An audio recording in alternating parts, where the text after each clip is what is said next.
Assalamualaikum, Attorney Abbas muli. Welcome sa Law and Crime Daily.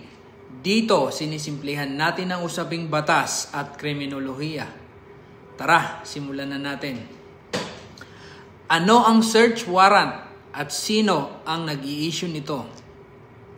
Ang search warrant ay isang nakasulat na utos mula sa isang hukom o judge na nagbibigay pahintulot sa mga otoridad katulad ng pulis o kaya NBI agent na maghalughog ng isang tiyak na lugar at kumpiskahin ang mga bagay na may kinalaman sa isang krimen.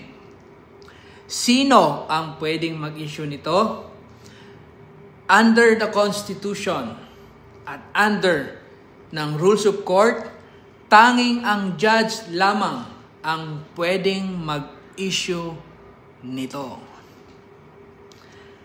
Ayon, may natutunan ka na naman ba ngayong araw?